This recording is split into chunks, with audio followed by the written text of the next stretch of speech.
اللہ رب العزت کا کروڑ حمد و شکر کہ جس کی توفیق سے جمعہ المبارک کی بابرکت ساعتوں میں اس کے حضور سجدہ ریز ہونے کے لیے جمع ہوئے۔ بے حد درود و سلام نبی مکرم جناب حضرت محمد مصطفیٰ صلی اللہ علیہ وآلہ وسلم کی ذات والا صفات پر، اس ہستی پر درود و سلام ہو کہ جو ہمارے درود کے محتاج نہیں ہیں، کیونکہ اللہ ہما وقت آپ پر درود و سلام بھیج رہا ہے۔ اس ہستی پر درود و سلام کہ جن کے صدقے یہ دین اسلام ہم تک پہنچا، اس دین کو بطور نظام دنیا پہ رائج کرنے میں اپنا کردار ادا کرنے کی توفیق عطا فرمائے۔ حاضرین محترم، یہ کائنات رنگ و بو جب سے وجود میں آئی ہے، یہاں خیر اور شر کا مارکا بپا ہے اور قیامت تک یہ سلسلہ جاری رہے گا۔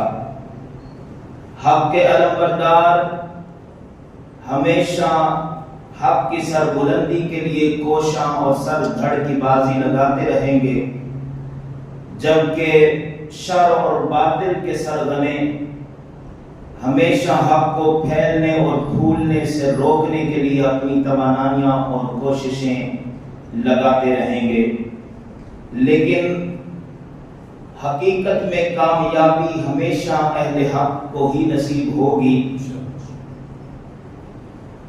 اسی حوالے سے آج کی ہماری گفتگو کا موضوع بھی غزوہ احد اور شہیدان راہ حق، بالخصوص سید الشہداء اکرم الشہداء سیدنا امیر حمزہ رضی اللہ تعالی عنہ کی شخصیت کے حوالے سے بھی چند گزارشات پیش کی جائیں گی۔ 3 ہجری ماہ شوال المکرم کا ہی وہ مہینہ تھا جب اسلام اور کفر کے درمیان دوسری بڑی جنگ احد کے مقام پر برپا کی گئی، جس میں کفر اپنی مراد کو پورا نہ کر سکا، مسلمانوں کو نقصان تو پہنچا، لیکن حقیقت میں کامیابی مسلمانوں کو ہی نصیب ہوئی۔ اس کا پس منظر یہ تھا کہ 2 ہجری میں جب بدر کے مقام پر معرکہ حق و باطل غزوہ بدر ہوا، تو وہاں پر ایک تباہ کن اور ذلت امیز شکست کفار مکہ کو ہوئی، جس میں ان کے 70 کے قریب نامور شخصیات ماری جا چکی تھی اور 70 کے قریب ہی گرفتار ہوئے تھے۔ ان کے جتنے اعزاء و اقارب تھے کفار مکہ، وہ انتقام کی آگ ان کے اندر بھڑک رہی تھی، وہ مسلمانوں سے اس کا بدلہ لینا چاہتے تھے، جس کے لیے انہوں نے دیگر قبائل کو بھی جمع کیا اور ایک بڑا قافلہ، تجارتی قافلہ شام کی طرف بھیجا۔ حضرت ابو سفیان جو اس وقت مسلمان نہیں تھے، ان کی قیادت میں، اور طے یہ پایا کہ جتنا مال وہاں سے جمع ہوگا یہ کسی مہم پر لگایا جائے گا۔ تو 3000 کے قریب لوگ اس لشکر میں جمع ہوئے، جو بیمار ساز و سامان اور اسلحہ سے لیس تھے، جنہوں نے احد کے قریب اپنے خیمے لگا لیے، خیمہ زن ہو گئے اور اس جنگ کے لیے پوری طرح تیار ہو کر گئے۔ یہاں پر میں ایک اور طرف آپ کی توجہ دلانا چاہتا ہوں کہ مسلمانوں کا کردار کیسا ہونا چاہیے، اور مسلمانوں کو قرآن جس طرز زندگی پر گزارنے کا حکم دے رہا ہے، وہ طرز زندگی کیسی ہونی چاہیے اور اس پر خوشخبری اور انعامات کیسا ہے۔ قرآن کہتا ہے وَأَنْتُمُ الْأَعْلَوْنَ، اور قرآن دیکھیے یقین کتنا دلا رہا ہے بندہ مومن کو۔ فرمایا وَأَنْتُمُ الْأَعْلَوْنَ إِن كُنتُم مُؤْمِنِينَ فرمایا تم ہی غالب رہو گے، شرط کیا ہے؟ اگر تم مومن ہو، غلبہ تمہارا ہی ہوگا اگر تم اہل ایمان ہو۔ اب دیکھیے، میں آپ کو یہ کہوں کہ اگر آپ اہل ایمان ہیں، آپ مجھے کہیں کہ آپ اگر اہل ایمان ہیں، ہم نمازیں بھی پڑھتے ہیں، روزے بھی رکھتے ہیں، حج بھی کرتے ہیں، زکاتیں بھی دیتے ہیں، سب کچھ کرتے ہیں، تو کیا یہ سب کچھ کرنے سے بندہ مومن ہو جاتا ہے؟ کیا یہ ایمان کی بنیادی دلیل ہے؟ تو قرآن اس حوالے سے بھی ہماری رہنمائی کرتا ہے۔ یاد رکھیں، ایمان میں نماز تو ہے، لیکن نماز میں کل ایمان نہیں ہے، کیونکہ نبی پاک صلی اللہ علیہ وآلہ وسلم کے پیچھے نمازیں پڑھنے والے اپنے آپ کو مومن ہی کہتے تھے، لیکن وہ مومن نہیں تھے، وہ منافق تھے۔ اسی طرح کعبے کے چکر لگانے والے ہر کوئی مومن ہونے کا دعویٰ تو کر سکتا ہے، لیکن اللہ اور اس کے رسول میں ایمان والے کون ہیں، اس کا کرائٹیریا اور ہے، اس کا جو ہے تقاضا کچھ اور ہے۔ قرآن کہتا ہے یا ایھا الذین آمنوا اتقوا اللہ آمنوا باللہ ورسولہ، اے ایمان والو تقوی اختیار کرو اور ایمان لاؤ اللہ اور اس کے رسول پر۔ اب دیکھیے، ایمان والوں کو کہا جا رہا ہے کہ ایمان لاؤ اللہ اور اس کے رسول پر۔ دوسرے مقام پر فرمایا یا ایھا الذین آمنوا آمنوا باللہ ورسولہ، اے ایمان والو ایمان لاؤ اللہ اور اس کے رسول پر۔ کچھ عربی آ گئے، آ کے کہنے لگے قالت الاعراب آمنا، کہ ہم ایمان لے آئے، تو اللہ کا قرآن کہتا ہے اے محبوب نے کہو تم ابھی مومن نہیں ہوئے، ولیکن قولوا اسلمنا، بلکہ تم مسلمان تو کہلا سکتے ہو۔ ایمان ولما يدخل الایمان فی قلوبکم، ایمان ابھی تمہارے اندر داخل نہیں ہوا۔ پہلا پارہ دوسرا رکوع وَمِنَ النَّاسِ مَن يَقُولُ آمَنَّا بِاللَّهِ وَبِالْيَوْمِ الْآخِرِ، کچھ لوگ آ کر کہتے ہیں کہ ہم اللہ پر ایمان لائے اور آخرت پر ایمان لائے، وَمَا هُمْ بِمُؤْمِنِينَ، قرآن کہتا ہے کہ یہ مومن نہیں ہے، دعویٰ ہے۔ تو اب دیکھیے، یہ ابتدائی اسلام کا دور تھا، منافقین نمازیں بھی پڑھتے تھے، کلمہ بھی پڑھتے تھے، اسلام کے دعوے دار بھی تھے، لیکن آپ دیکھیے صحابہ کرام کو اور منافقین میں فرق کیا تھا۔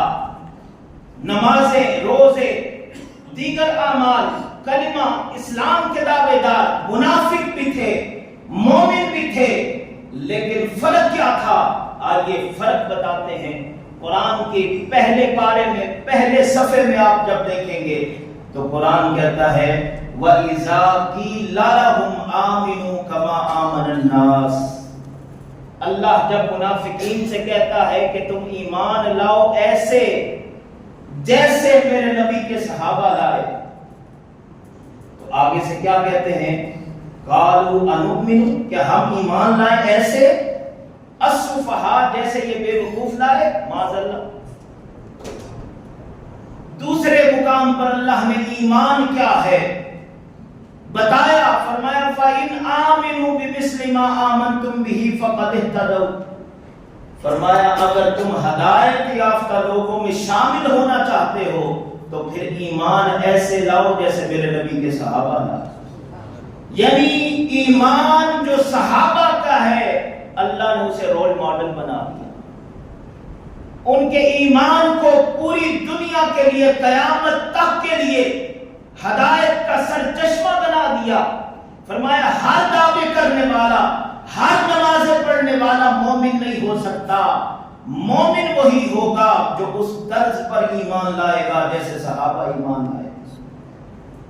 تیسرے مقام پر فرمایا والسابقون الاولون من المہاجرین والانصار والذین اتبعوہم بإحسان، آپ دیکھیے کتنا عظیم ایمان تھا صحابہ کا۔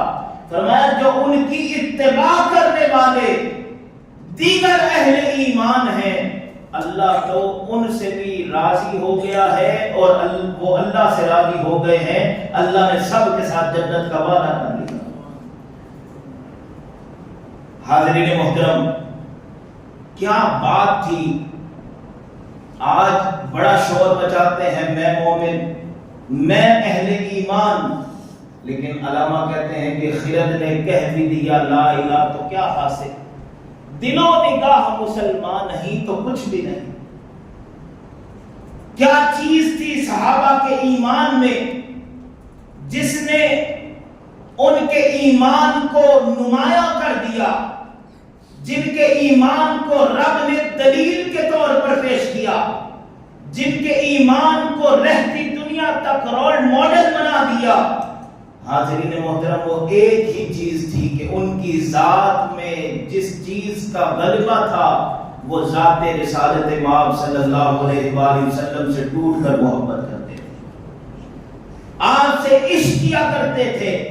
یعنی قرآن کہتا ہے کہ تم اگر ایمان سیکھنا چاہتے ہو تو پھر صدیق اکبر سے سیکھو، پھر جناب عمر فاروق سے سیکھو، پھر عثمان غنی سے سیکھو، پھر حضرت علی المرتضیٰ سے سیکھو، اور اگر ایمان سیکھنا چاہتے ہو تو پھر بلال حبشی سے سیکھو کہ گرم آگ کے انگاروں پر لٹا دیا گیا ہے، چربی پگھل رہی ہے لیکن زبان سے احد احد کے نعرے جاری ہیں. فرمایا اگر تم ایمان سیکھنا چاہتے ہو تو پھر صحابہ کو دیکھو کہ جنہوں نے مال بھی آپ کی ذات پر قربان کر دیا، اولاد بھی دین اسلام پر قربان کر دی، وطن بھی قربان کر دیا، حتیٰ کہ ہر چیز اپنی جان بھی دین اسلام پر اور نبی پاک صلی اللہ علیہ وآلہ وسلم کے ایک حکم پر قربان کر دی. علامہ نے کہا نا کہ نبض قرآن، روح ایمان، جان دین. نبض قرآن، روح ایمان، جان دین، ہست حب رحمت للعالمین. اور اعلیٰ حضرت کہتے ہیں انہیں جانا، انہیں مانا، نہ رکھا غیر سے کام. انہیں جانا، انہیں مانا، نہ رکھا غیر سے کام. للہ الحمد میں دنیا سے مسلمان گیا. تو صحابہ کرام کو جب تک ہم رول ماڈل اور ایمان کا وہ سرچشمہ نہیں بنا لیتے ہم کامل مومن نہیں ہو سکتے. تو ایمان کی بنیادی دلیل کیا ہے کہ اللہ اور اس کے رسول کے ساتھ محبت کا ایسا رشتہ قائم ہو جائے کہ ہر حکم میں پھر آپ کی ہی اتباع ہو اور آپ کی ہی پیروی ہو. حاضرین محترم، چلیے آپ نے موضوع کی طرف بڑھتے ہیں کہ جب کفار مکہ خیمہ زن ہو گئے احد کے قریب، ادھر نبی پاک صلی اللہ علیہ وآلہ وسلم نے اپنے اصحاب سے مشورہ کیا.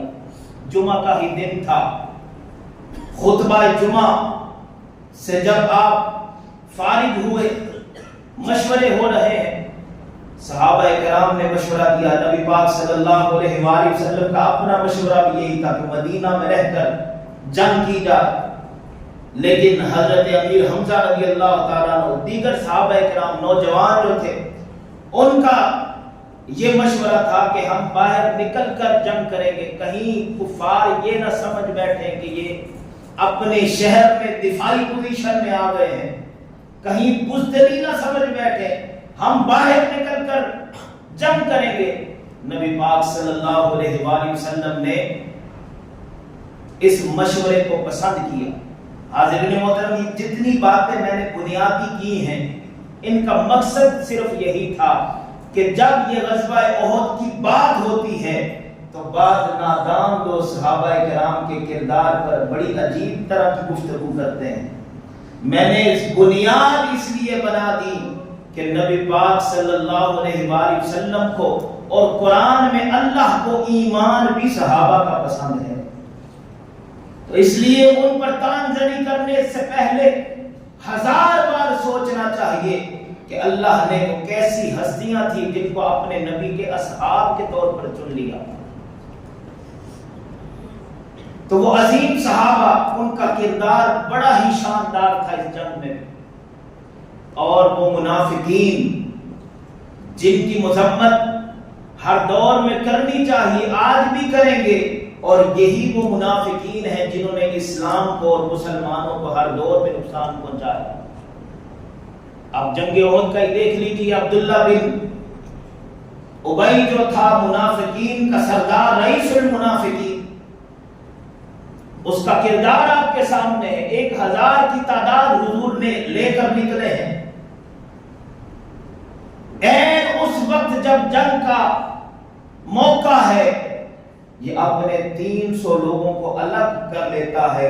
کیا کہتا کیا ہے کہ جی میرا تو مشورہ ہی نہیں مانا گیا، میں نے تو مشورہ دیا تھا کہ جنگ ہم وہاں رہ کر کریں گے مدینہ میں، تو ہم اپنے آپ کو کیوں ہلاکت میں ڈالیں اپنے ساتھیوں کو لے کر۔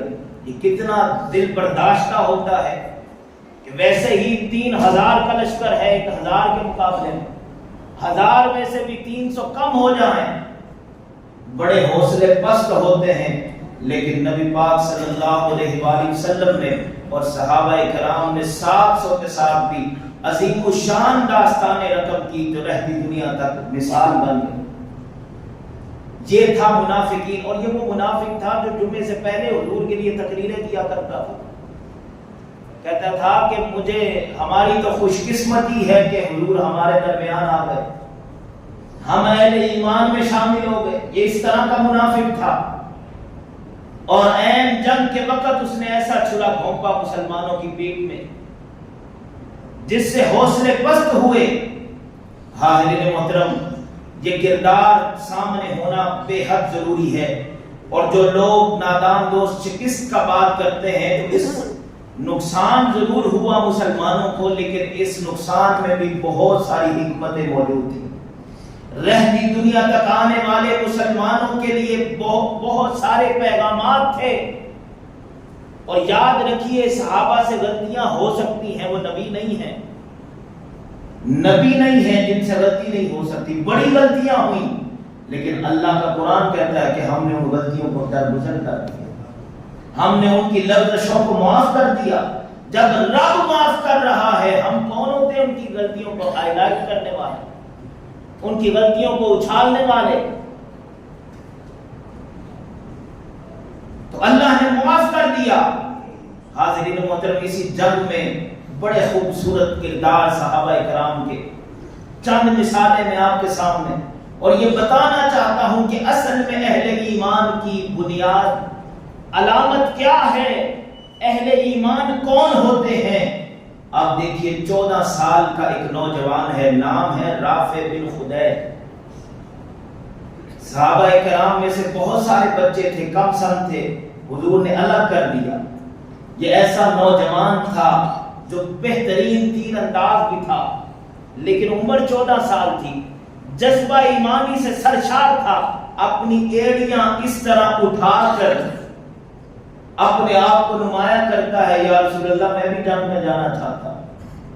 نبی پاک صلی اللہ علیہ وسلم کو آپ کا یہ انداز بڑا پسند آیا، فرمایا چل تو بھی چل۔ اب دیکھیے دوسرا ایک بچہ ہے نوجوان، 14 سال سے بھی کم عمر ہے، نام ہے سمرہ بن جندب۔ یہ بھی آگے بڑھتے ہیں، یا رسول اللہ صلی اللہ علیہ وآلہ وسلم آپ نے اس کے قد کو تو دیکھا ہے، لیکن میری بہادری کو آپ نہیں جانتے، میں بھی اسی طرح جنگ کے لیے تیار ہوں۔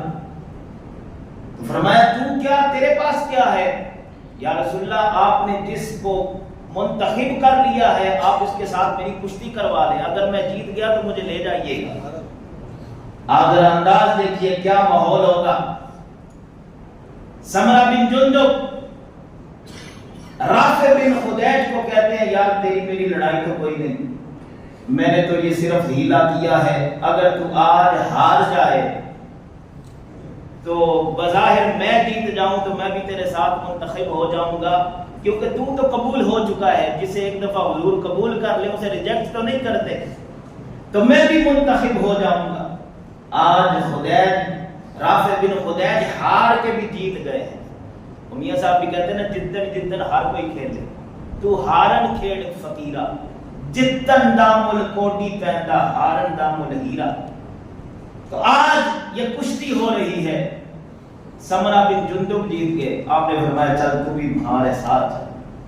ایک یہ منظر ہے، یہ ہے اہل ایمان.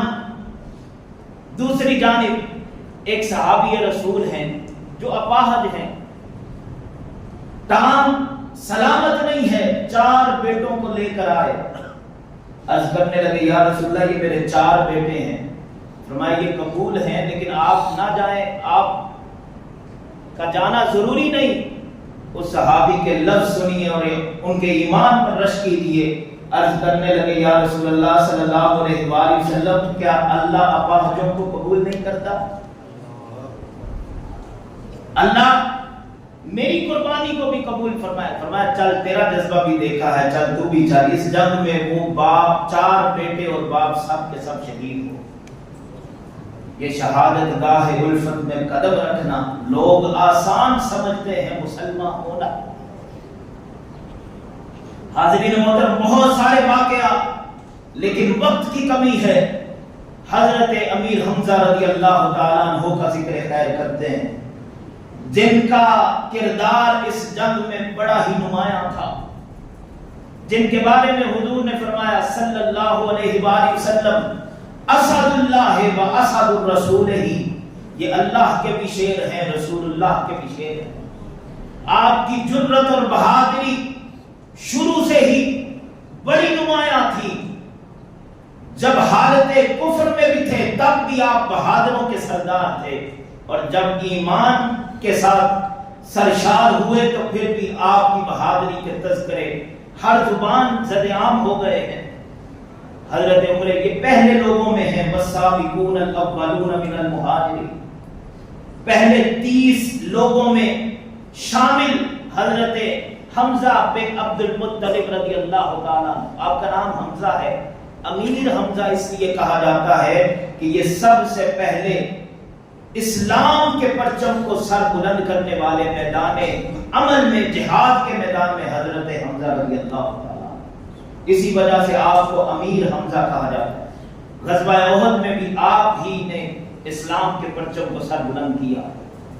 حاضرین محترم توجہ کیجیے، آپ کی جرت اور بہادری. حضرت عمر فاروق رضی اللہ تعالیٰ عنہ آ رہے دار ارقم کی طرف، ہاتھ میں ننگی تلوار ہے. آپ نے دیکھا کہ عمر آ رہے ہیں. آپ نے فرمایا کہ اگر عمر اچھے ارادے سے آ رہا ہے اسلام قبول کرنے کے لیے تو ان کو ویلکم کیا جائے گا، خوش آمدید کہا جائے گا. اگر برے ارادے سے آ رہے ہیں تو انہی کی تلوار سے ان کا سر تن سے جدا کر دیا جائے. آپ کے ایمان لانے کا واقعہ بڑا خوبصورت. ایک دن شکار سے واپس آئے. یہ محبوب ترین شخصیت ہے نبی پاک صلی اللہ علیہ وآلہ وسلم کی، حقیقی چچا زاد، چچا ہے اور رضائی بھائی کا بھی رشتہ ہے. شکار سے واپس آئے بڑے خوش. کنیز نے کہا بڑا خوش ہیں آپ، آج بڑی کامیابی ملی شکار سے اس لیے خوش ہوں. وہ کنیز کہنے لگی آپ تو خوش ہیں لیکن آپ کے بھتیجے محمد صلی اللہ علیہ وآلہ وسلم آج بڑے غم زدہ ہیں. کیا ہوا؟ آج ابو جہل نے ان کے سر پر ایک چوٹ لگائی جن سے ان کا سر زخمی ہو گیا اور کفار مکہ مذاق اڑا رہے تھے. میں یہ سارا منظر دیکھ رہی تھی. حضور بڑے غم زدہ ہیں. حضرت امیر حمزہ جلدی سے باہر نکلے اور آوازیں لگاتے جا رہے ہیں کہاں ہے ابو جہل، کہاں ہے عمر بن ہشام. کسی نے بتایا کہ فلاں چوک میں خانہ کعبہ کے قریب بیٹھے ہیں. حاضرین محترم گئے اور جاتے ہی اس کے سر پر چوٹ ماری اور اس کو زخمی کر دیا اور کہا کہ اب تم یہ اس بات پر اعتراض کرتے ہو کہ جو محمد بن عبداللہ کہتے ہیں صلی اللہ علیہ وآلہ وسلم اس میں کوئی شک ہے؟ میں تمہارے سامنے اعلان کرتا ہوں وہ جو کہتے ہیں حق کہتے ہیں. وہاں سے پلٹے نبی پاک صلی اللہ علیہ وآلہ وسلم کی بارگاہ میں حاضر ہوئے. کہا بھتیجے میں تیرا بدلہ لے آیا ہوں، خوش ہو جاؤ۔ تو حضور فرمانے لگے چچا میں بدلہ لینے سے خوش نہیں ہوتا۔ تو کہا بھتیجے کیسے خوش ہوگے؟ چچا اگر تو کلمہ پڑھ کے یہ گواہی دے کہ اللہ وحدہ لا شریک ہے اور میں اس کا سچا رسول ہوں تو پھر میں خوش ہو جاؤں۔ ایک لمحہ نہیں لگایا، بلند آواز سے کہا اشہد ان لا الہ الا اللہ واشہد ان محمدا عبدہ ورسولہ۔ کلمہ پڑھ کے اسلام قبول کر لیا۔ پھر یہ وہ وقت تھا کہ جب کفار کے اندر ایک دہشت پیدا ہو گئی۔ حاضرین محترم، پھر یہ جنگ احد کا میدان سجا۔ وحشی بن حرب جس نے آپ کو شہید کیا وہ خود کہتے ہیں کہ اس وقت تو مسلمان نہیں تھے، بعد میں مسلمان بھی ہو گئے۔ کہتے ہیں مجھے پہچان نہ تھی کہ کون حضرت امیر حمزہ ہیں رضی اللہ تعالیٰ عنہ، لیکن میں ایک شخص کو دیکھتا کہ جس طرف جاتے نعرہ لگاتے کہ میں وہ ہوں جو اللہ کا بھی شیر ہوں، رسول اللہ کا بھی شیر ہوں، آج کفار کو نیست و نابود کر دوں گا۔ کوئی ان کے سامنے ٹکتا نہیں تھا، کوئی سامنے سے آ کے جرأت نہیں کرتا تھا آپ سے مقابلہ کرنے کی۔ میں نے پوچھا کسی سے یہ کون ہے تو بتایا گیا یہی حمزہ ہے۔ جبیر بن مطعم کے وہ غلام تھے، وحشی بن حرب کہتے مجھے جنگ سے کوئی سروکار نہیں تھا، مجھے تو میرے آقا نے یہ کہا تھا کہ تم جب حمزہ کو شہید کر دو گے تو تمہیں میں آزاد کر دوں گا۔ کہتے میں نے تو بس کسی لالچ میں نے پھر ٹارگٹ کر لیا۔ چھوٹا نیزہ چلانے کے ماہر تھے وحشی بن حرب۔ کہتے حضرت امیر حمزہ ایک کافر کو مارنے کے لیے جھکے تو ان کا جو سینے پر زرہ باندھی ہوئی تھی تو وہ تھوڑی سی سلکی، پیٹ تھوڑا سا ننگا ہوا تو میں نے نشانہ لگایا جو زیر ناف جا کے لگا اور آپ گھوڑے سے نیچے اترے۔ اٹھنے کی کوشش کی لیکن زخم اتنا گہرا تھا کہ آپ اٹھ نہ سکے، آپ شہید ہو گئے۔ حاضرین محترم، پھر آپ سنتے رہتے ہیں کہ جو ان کی لاش مبارک کے ساتھ ہوا، آپ کے جسم کا مسئلہ کیا گیا، آپ کا کلیجہ چبایا گیا، آپ کے زخم جسم کے اعضاء کاٹے گئے، ان کا ہار بنایا گیا، بڑی بے دردی کے ساتھ شہید کیا گیا۔ جنگ کا ماحول ختم ہوا، نبی پاک صلی اللہ علیہ وآلہ وسلم پوچھتے پوچھتے کہاں ہے میرے چچا، کہاں ہے ان کی لاش؟ بتایا گیا شہید ہو گئے۔ جب دیکھا کہ ان کے جسم کے ساتھ جو حشر کیا گیا، ان کو کس بے دردی کے ساتھ شہید کیا گیا، دیکھا ایک خاتون آ رہی، آگے بڑھ رہی، حضرت صفیہ نام ہے، حضرت حمزہ کی سگی بہن، حضور کی پھپھو ہے، حضرت زبیر کی والدہ ہیں۔ کہا اپنی ماں کو روکو، قریب نہ آئے۔ عرض کیا یا رسول اللہ صلی اللہ علیہ وآلہ وسلم، نے اپنے بھائی کی لاش کیوں نہیں دیکھی، چہرہ کیوں نہیں دکھا رہے؟ فرمایا عورتیں کمزور دل ہوتی ہیں، تم جس حالت میں ان کو دیکھو گی شاید صبر نہ کر سکو۔ یا رسول اللہ صلی اللہ علیہ وآلہ وسلم مجھے اجازت دیجئے، میں یہ دیکھنا چاہتی ہوں میرا بھائی کلمہ پڑھتا تھا، اس نے کلمے کا حق بھی ادا کیا ہے یا نہیں کیا۔ قربان ہو جائیں حضرت صفیہ کے ان جملوں پر۔ حاضرین محترم، یہ وہ عظیم ہستیاں تھیں جنہوں نے اسلام کی سربلندی کے لیے اپنے مال جان ہر چیز کی قربانی پیش کر دی۔ آپ کے ساتھ اسی جنگ میں 70 کے قریب صحابہ کرام، جلیل القدر صحابہ کرام جنہوں نے جام شہادت نوش کیا۔ سب سے بڑھ کر اسی جنگ میں حضور نبی اکرم صلی اللہ علیہ وآلہ وسلم کا جسم مبارک زخمی ہوا، آپ کے دانت شہید ہوئے، فقط کس لیے؟ اس دین کی سربلندی کے لیے، اس دین کے غلبے کے لیے، اللہ کی دھرتی پر اللہ کے نظام کو قائم کرنے کے لیے، اور کوئی غرض نہ تھی۔ آج ہم نے دیکھنا ہے کہ ہمارا کردار کیا ہے۔ آج وقت ہے میدان عمل میں نکلنے کا، لیکن ہم دیکھ رہے ہیں کہ فلسطین میں ہمارے بہن بھائیوں کو کاٹا جا رہا، بے دردی سے شہید کیا جا رہا ہے، ہم ان کے لیے کچھ کرنا تو دور کی بات، کچھ اسلامی ملک کافروں کے لیے ڈھال کا کردار ادا کر رہے ہیں۔ یہ ہے مسلمانوں کا کردار آج کے دور میں۔ اگر اندازہ کیجئے کہ جب رسول اللہ نے پوچھ لیا قبر میں جائیں گے، سوال ہوگا ما کنت تقول فی حق ھذا الرجل محمد، بتا اس ہستی کے بارے میں کیا کہا کرتا تھا، کیا تیرا نظریہ تھا، دعویٰ تو کرتا تھا ایمان کا۔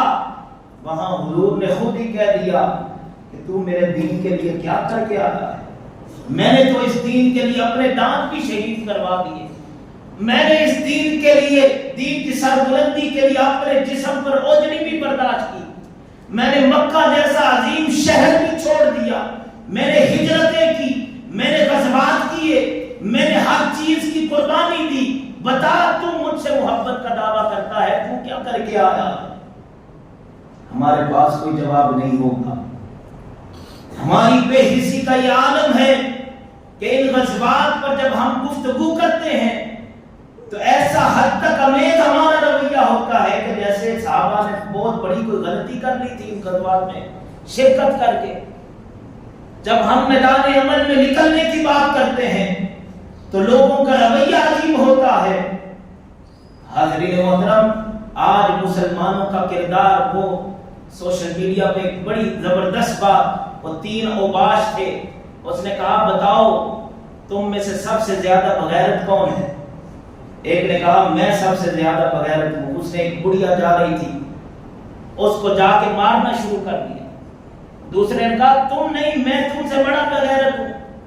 اس نے کہا وہ کیسے؟ اس نے اسی بڑھیا کو دوبارہ مارنا شروع کیا، اٹھانے کی بجائے دوبارہ مارا۔ تیسرا چپ کر کے کھڑا رہا۔ اس نے کہا تم نہیں کر رہے کچھ، کہا تم سب سے بڑا بغیرت میں ہوں۔ اس نے کہا وہ کیسے؟ کہا جس کو تم دونوں مار کے آئے وہ میری ماں ہے۔ پہلا اسرائیل جس نے فلسطینیوں کا خون کیا، دوسرا بغیرت امریکہ، اور تیسرا بغیرت مسلمان ہے جو تماشا دیکھ رہا۔ حاضرین محترم، آج ان غزوات کو بیان کرنے کا مقصد صرف یہی ہے کہ ہم اپنے کردار کو سمجھیں۔ اللہ کا قرآن کہہ رہا ہے وَأَنْتُمُ الْأَعْلَوْنَ إِن كُنتُم مُؤْمِنِينَ، غالب تم ہی رہو گے اگر تم سچے مومن ہو۔ اللہ ہمیں ایمان کو پہچاننے اور اس پر عمل کی توفیق عطا فرمائے۔ وَمَا عَلَيْنَا